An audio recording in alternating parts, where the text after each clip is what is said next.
So suppose you have to memorize a lot of new material. Vocabulary words for a new language, terminology for an anatomy class, legal precedents, or dates of historical events. Which strategy will lead to better performance? Mnemonics or flashcards?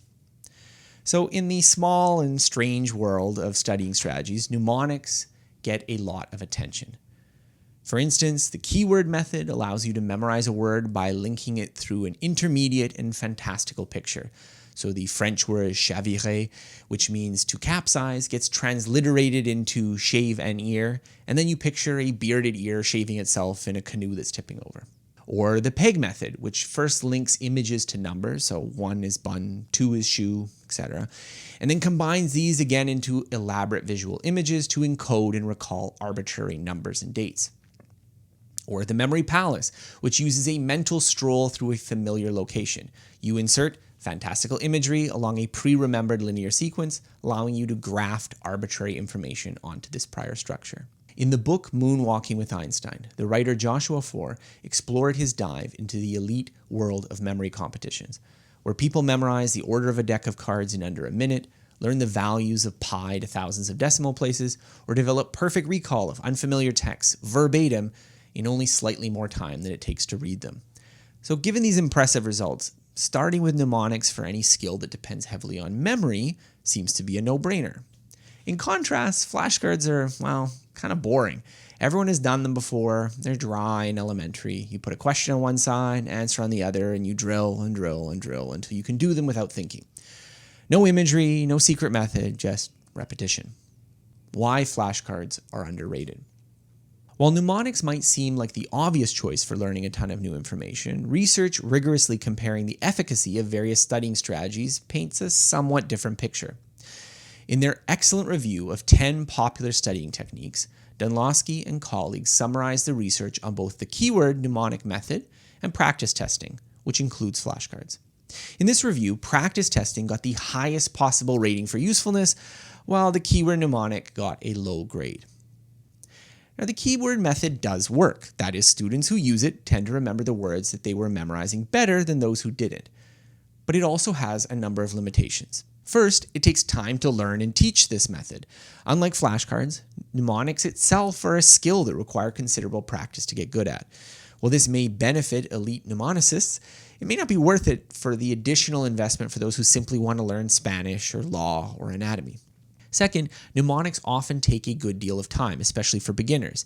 So it might take a few minutes to create a really good link with the keyword method, in which time you could have done several repetitions with flashcards. One study, which equalized time on task between mnemonics and rote memorization, found that simply increasing repetition provided an advantage over using the mnemonics. Finally, mnemonics greatly assist with recall over relatively short intervals, but their benefits might not endure. Now, this makes mnemonics useful in memory competitions, events that require memorization of highly arbitrary information with near immediate recall. But in contrast, much of what we're trying to memorize needs to stay in our heads for much longer. Flashcards, in contrast, are simple and quick. While all memory fades eventually, the repetitive overlearning caused by flashcards is one of the more durable ways to create long-term learning. Direct retrieval is the end goal of learning. So empirically, mnemonics are a bit of a mixed bag. Flashcards seem to have the advantage, at least in carefully controlled studies of long-term recollection in students who aren't already masters of mnemonic techniques. But cognitive theory also lends support to this perspective.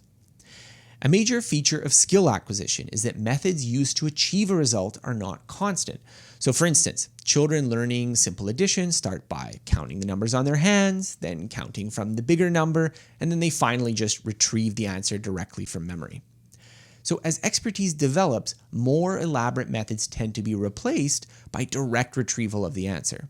This is one reason that expertise can be relatively effortless. Instead of going through an elaborate process to get at an answer, you just remember it. Mnemonics in this light can be seen kind of a little bit like the finger counting. The vivid imagery acts as a bridge between two concepts that would be otherwise difficult to associate. You can quickly learn the mnemonic and enables you to cross over from one idea to the other. However, if you practice enough, the two ideas get directly linked with no intervening imagery required. So for situations where fluency is particularly important, such as recalling vocabulary words while speaking, the direct retrieval option is perhaps necessary for a majority of words in order to not get bogged down while speaking too much. Now, this suggests that even if you initially learn a word via mnemonics, direct retrieval will eventually take over as it becomes the faster option. Now, this suggests that mnemonics are, at best, a temporary measure. They may make learning an association easier in the short to medium term for words that haven't been sufficiently overlearned to form a direct association. So why not both? Of course, flashcards and mnemonics are not mutually exclusive. You can use the keyword mnemonic when you first encounter a flashcard and then study it repeatedly. So in this way, the temporary bridge offered by the mnemonic may actually be beneficial to learning with the flashcards. Now, this is the approach I've used when I've had to memorize lots of material. When I start with the keyword mnemonic, and then I can do that when it's relatively easy to do, follow that with spaced retrieval practice to make the association automatic and robust. However, I think it's worth examining the relative efficacy of these two techniques for a couple reasons. First, a lot of people get really excited about mnemonics and use them instead of flashcards, and I think this is often ill-advised for the reasons that I've just explained. Second, sometimes the material isn't mnemonics friendly. So I found the keyword mnemonic great for learning vocabulary in European languages, but far less helpful for Asian languages. The sounds like method doesn't easily discriminate between words in Mandarin, which all sound like each other a lot more than they sound like any word in English. So the first leg in the bridge is weak. However, flashcards continued to work really well, and they were my primary tool for learning Chinese and Korean vocabulary. And for those not trained in mnemonics, it's worth asking how much time should be invested in acquiring the skills needed.